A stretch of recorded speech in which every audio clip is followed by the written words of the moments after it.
Change. Who was targeted there? Started legislating. Remember, started legislating back 2 years ago. I didn't even have a license, Okay, and what was the intent That's for fine. changing We it? can, trust me, we've heard it all in front of this committee. We can draw a decent conclusion. Okay. So you two aren't in conflict here currently, okay? He's in conflict with the current statute. You're looking to make additional changes. They may end up in conflict, but that is different from what you're two debating right now. May I say something? Just pull that towards you, the little key. Can you hear me now? There you Okay. I'd like to say first in defense of myself that this is a free enterprise zone, so if I didn't inform them, that's the reason why. You know, we all have a right to do what we want to do if we feel that it is good for the city and if it's a personal something we want to do. And I'd like to say that these gentlemen are sitting here talking about me, and I've never met them before. However, I have been harassed on my job. I have also been called into my office, to my boss's office, regarding these gentlemen. They have used all kinds of tactics to try to scare me, and I'm a single mom. I'm against and I that. want to say that Guys, I don't want to have a fight here. I'm not. We respect everybody that comes in front of this committee unless you're a paid lobbyist and you irritate me, and then we trash you and you go in the hall. Right. And we make you sit in the corner. And we want to get to the bottom of whatever is in the... You got to remember, yes, we represent you, but we're going to represent all those people that want to get a license and all the consumers that have to come to those licensees. Right. That's the job of this committee, and that's tough. We're trying to get all the interest going here, because we're not barbers. We're not licensees. We don't know that. Some of us go to barbers. right. So we're just kind of consumers trying to help us out. So let's don't get into an argument. I'm trying to separate the issues. Okay. Let's don't say who did what to whom. Your concern is 1995, you got stopped in your belief because they went from 1 to 2 instructors. No, it happened in '99. Okay, whatever the year is. You're now saying you think in the best interest of the public, you'd like to make it a little more stringent. That's the basic issues. Right, and I'm here just to support all of the issues. I don't have a problem with whatever they're doing, and I'm not associated with that, nor the conflicts he has with the board. This was just my idea, something I had a passion for, and I brought it to the legislature and it passed. As a result, these people have come out of the woodwork, and I'd be willing to work with anybody, but no one has ever called and asked me what was I doing and my purpose. They've just literally attacked who I am and what I'm doing because of maybe his conflicts with the board. That's all I want to say about that, but I'm here to support the whole issue and not to single out anybody or to hurt anybody. Let me ask this. In Southern Nevada, which obviously is where most of you are from, is there a fairly large demand for increased services of barbering in Southern Nevada? I don't know. Yes, sir. 1.3 million people, last census count. Do we have, sir, from the board, how many licensees do you currently have practicing in Southern Nevada? Do you know? We have about 880 barbers. Okay, now how many Oh, of in those... Southern Nevada, Southern Nevada, about 625. If you were to extrapolate that and apply it to an average community of similar size, is that low or high, or do you have any idea? I would say that was probably about average. Okay. Let me say that we can see the need for a barber college in the state. There's no, there's regulations on the board. I mean, there's always regulation in place for that. Royal mentioned, it was mentioned that the law was changed from 1 to 2 instructors. Remember, I told you that we had learned from the mistakes of the other states who had, where we've had phone calls from applicants who were in those states and they only had one instructor, and that the school closed while they were there because there was no other instructor, because the school closed. So what we were trying to do was trying to prevent those kinds of things from happening in our state. The governor had mentioned that he would like a quality school, and we were doing whatever we could to minimize the chances of not having that by doing that. So that's one of the reasons why the Barbers Association in Nevada came up with that.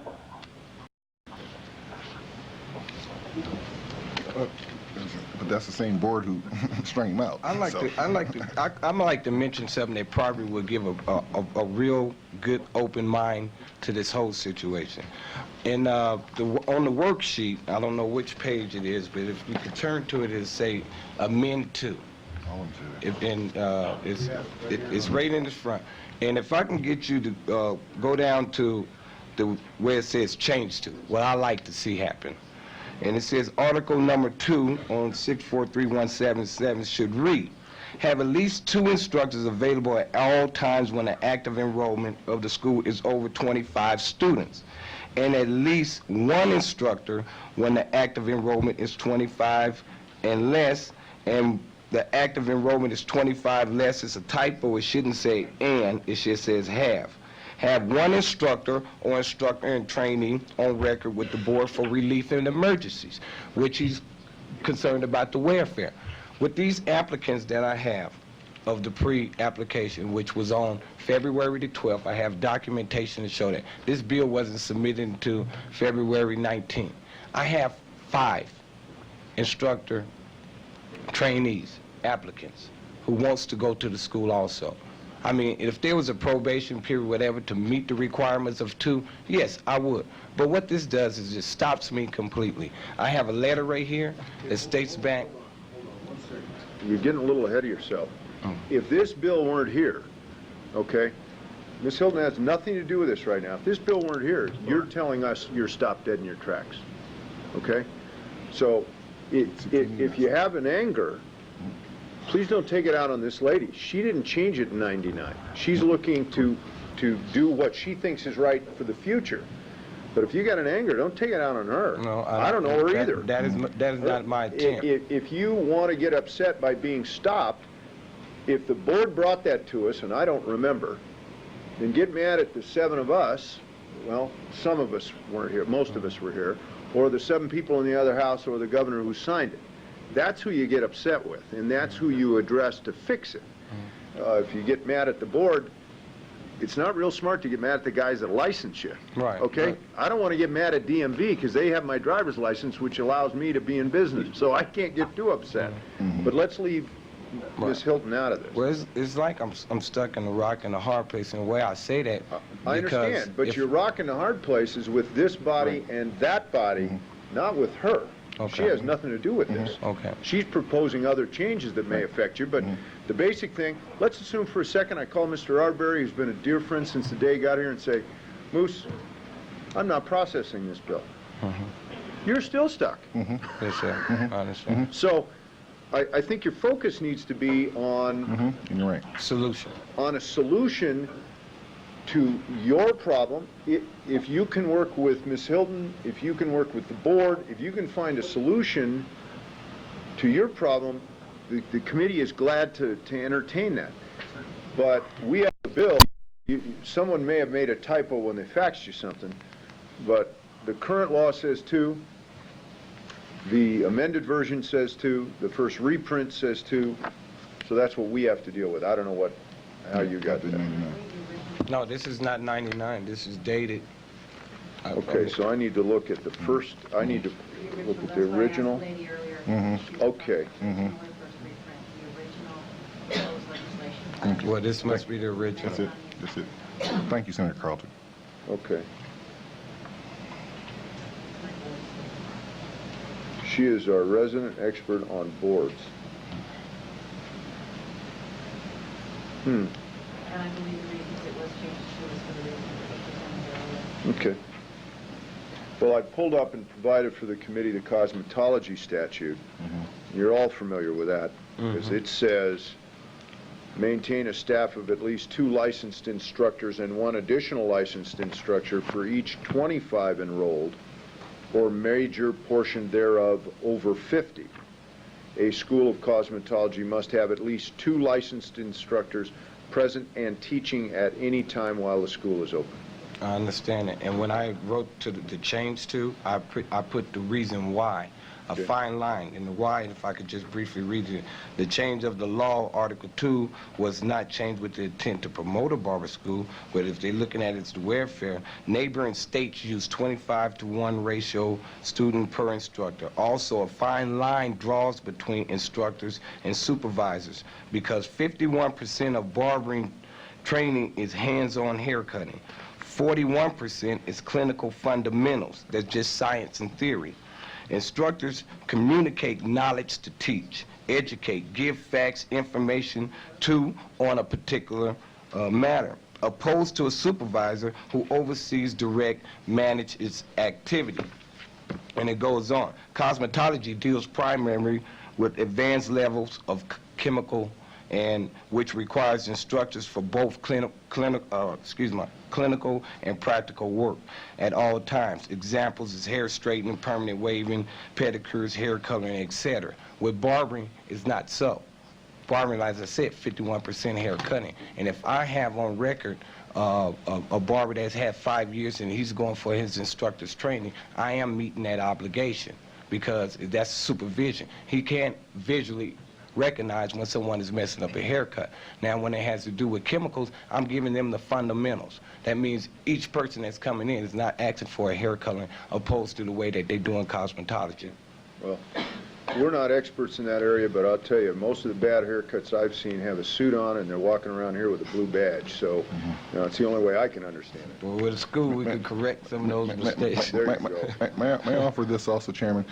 And don't undercharge them. Get all the money, okay? They get paid enough. Our basis is this, you know, existing models in our neighboring states that have been going on for 50 years. Claude Gibson, who is the owner of American Barber College and also is the president of the board in California, okay, who has many barber colleges and has been dealing with this issue way longer than our board, 25-to-1. He also is a consulting director and associated with our operation. So we're just not pulling numbers out of the air. We're going on existing established practice. And then to close, we have 180 students who would like to go ahead and become barbers as soon as they can. They don't have the resources to go to California, to Arizona, or wherever you got to go ahead and get those things. Right now, it's a travesty for the fine citizens of Nevada to not be able to become a barber without having to go pay their bucks to another state. We have a gentleman here who can bring them that license, but yet we're going to go ahead and... I think at least you got confirmation. I mean, Ms. Hilton here believes the same thing. And I don't want anyone in the state of Nevada for this kind of service to have to go back out of state, because that's extremely costly. Correct. Extremely costly. What we need to do at this time. Yes, sir?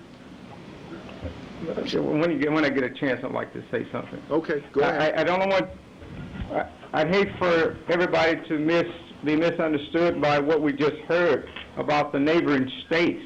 Okay, the neighboring states is, we're familiar with them and with their ratio as far as instructors. It is not 25 and over, okay?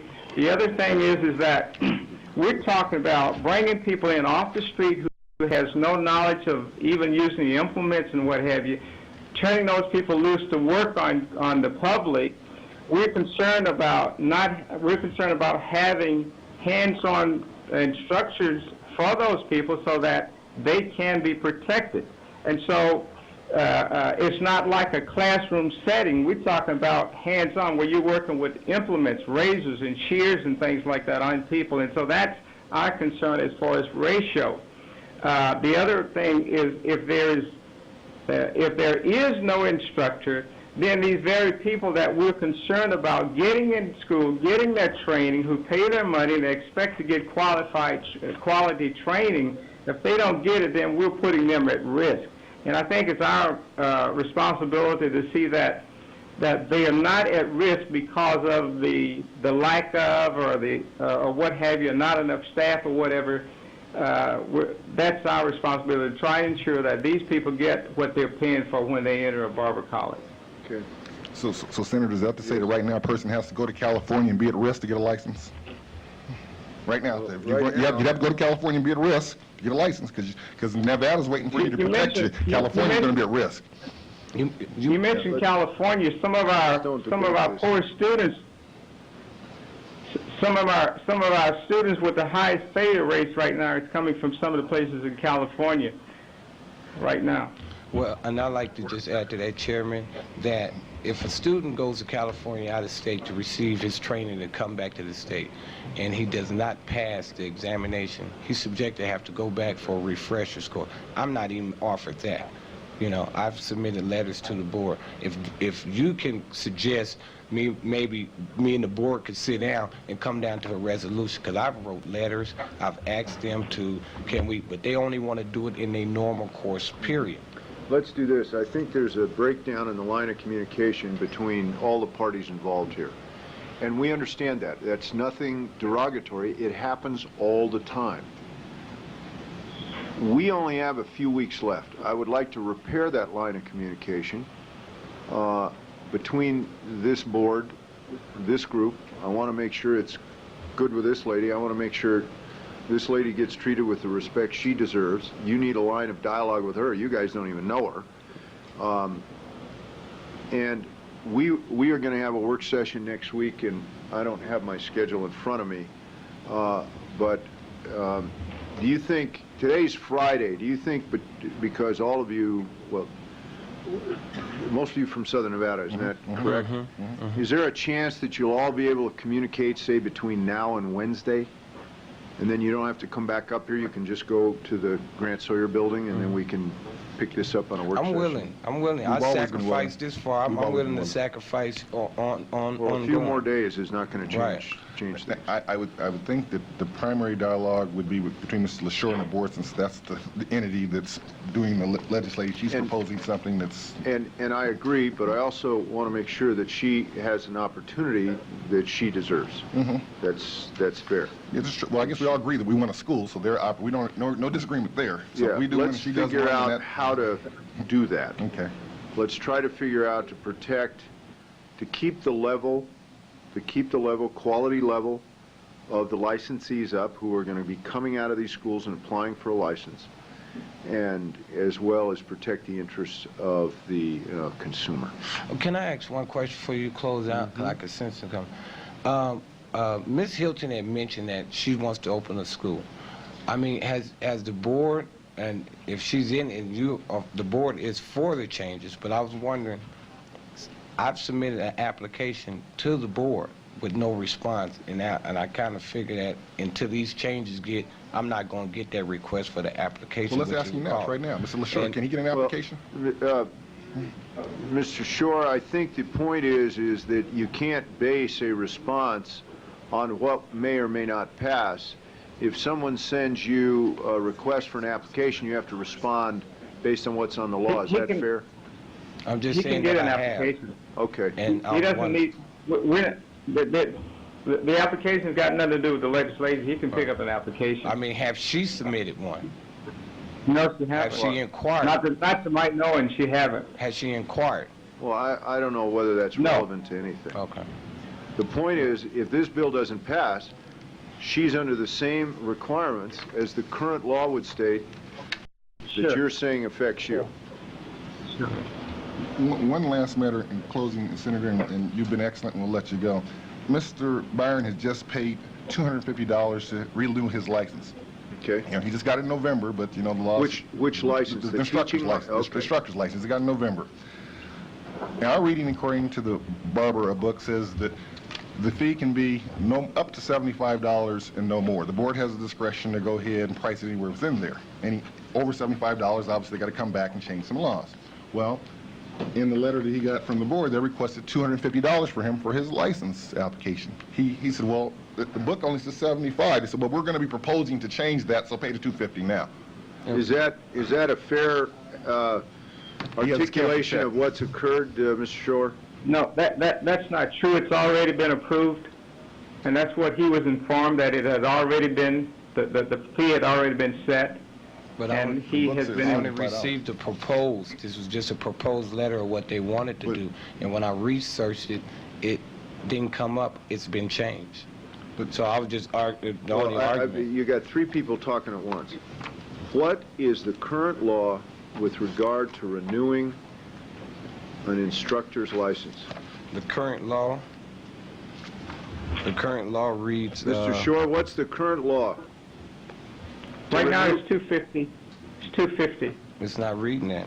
The law book reads NRS 643176, Article D and E, the fee for examination instructor which not exceed $75, and the fee for insurance and renewal of an instructor's license. All I received was a letter, and as I did the research, there's nothing coming Okay, up. Mr. Shore? The law books, you know, we haven't redone the law books and everything, but when we redo the law books, whatever changes that has been made will be inserted in there, but he can be provided with information that would show him that it has been approved, the $250. Well, where For do the you have fee. the authority to change the cap? Is there a cap on this? I don't have this in front of me. Is it still? Whole lot of changes going on.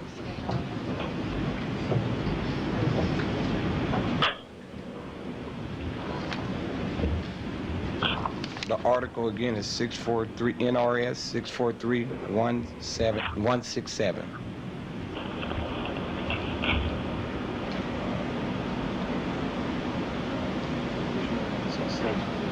Give them this. I got Do you it. have an NAC? Do you have an NAC? Yeah. Well, NAC is different than NRS, because NAC is our Right. administrative code. No, he asked for NAC, but the book that they give us is an NRS. This It's is got both. The NRS and NAC is both in the book.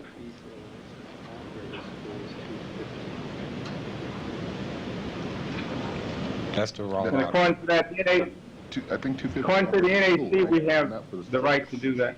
I just want to quickly clarify.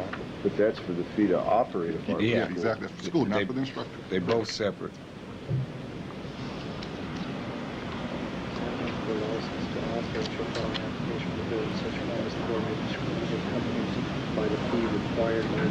Which is 250. He's talking about.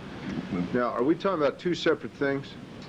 The licensed instructors, That, I mean, not the school. on the instructor. NRS, Because the school's 250. Right, we know right, that, that's separate. but there's no school yet, but he had to pay a fee, 250 for a license to renew. Are the you license. saying, Mr. Shore, that you put into regulation, Put in a regulation, we had the right to do that by there was like a couple workshops here in Southern Nevada and in Reno, and that's where it was voted on to do that. what is the And fee? we have the authority by NAC to do that. What is the original cost for a license to be an instructor? Okay, the original was, I believe, was $75. Well, why would it be 250 to renew it? Hey. Well, I mean, right now, that's the old law was 75. The new is 250 to renew, to get a license or to renew. And the fee. Sir, let me quote you here. NRS, not NAC, NRS 643.176 reads, 167, sir. you want to let me do this? The board may adopt and enforce reasonable regulations governing the conduct, etc. The fee for the examination of instructors, which may not exceed $75, and E, the fee for the issuance and renewal of an instructor's license. Now, you're saying that you went ahead and held a regulatory hearing and came That's up with a correct. $250 fee? That's correct. I'll tell you, if That's you what we got done. taken to court, you'd be thrown out on your head, because there is no rational nexus between a renewal that is 3 times higher than the original application. Thank you, Senator. Well, even, I mean, as give of me the now, reason the why- what effort did the board make that's 3 times higher to renew somebody who, by the way, since there's no barber school here, wouldn't be using that license? What is the nexus there? okay, the increase provides for even for getting the first the first license plus renewal too. Okay, No, it doesn't say that. We're going to have to help you out a little bit on this.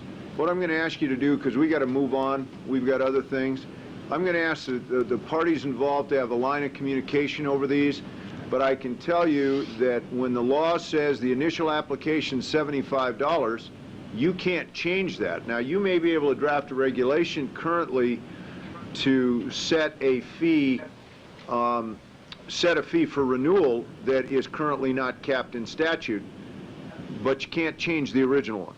So you need to understand that, because that's outside the law. And if I turn Senator Carlton loose on you guys, our expert on boards, let me tell you, she'll set all these fees and she'll cap them all, and you may not like what it does to your budget. So I think you have to be real cognizant of what you're doing. So I'd hope you guys would all, and ladies, would have a line of communication, and we'll take this up sometime Wednesday. Okay. All right? Thank you very much. Thank you. Thank you, Senator. Quite welcome. All right, let's go to tour brokers, AB 45.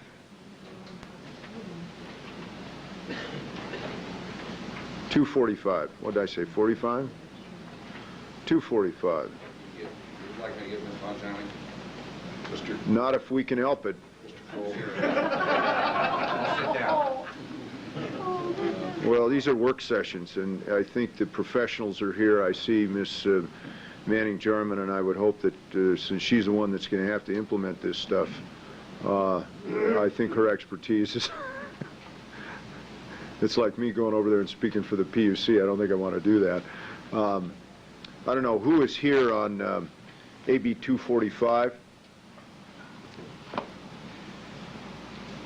Come on up, please. Mrs. Jarman Manning. Did I put it the other way around? I apologize. No, I shouldn't be doing that. It's not like I haven't known you long enough. Mr. Chairman? Yes.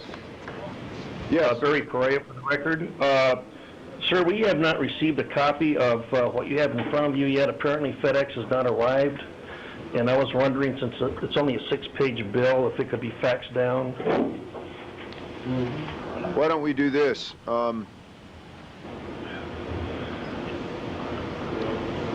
The group that is supposed to be in the hallway, are they still in the hallway? Obviously. Is anyone here on AB 552? Okay, why don't we wait for a second? We'll try to fax that down to you, Mr. Perea, and with our luck, the fax will get there at the same time the FedEx is, and then we'll all be on the same page. Great. Thank you, Mr. Chairman. You're quite welcome. Ms. Diamond, you are always welcome here. Why you ever want to come back, I don't have a clue, but you're always welcome. Let's go to 552, committee in your book. It's such a pleasure to be here, Mr. Chairman and honorable members of the committee. I testified previously. I'm not going to go over it. You want an amendment?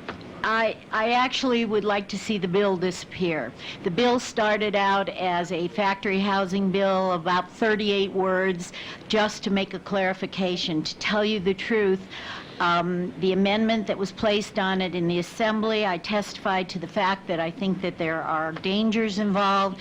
I provided you with a fiscal note that's over $100,000.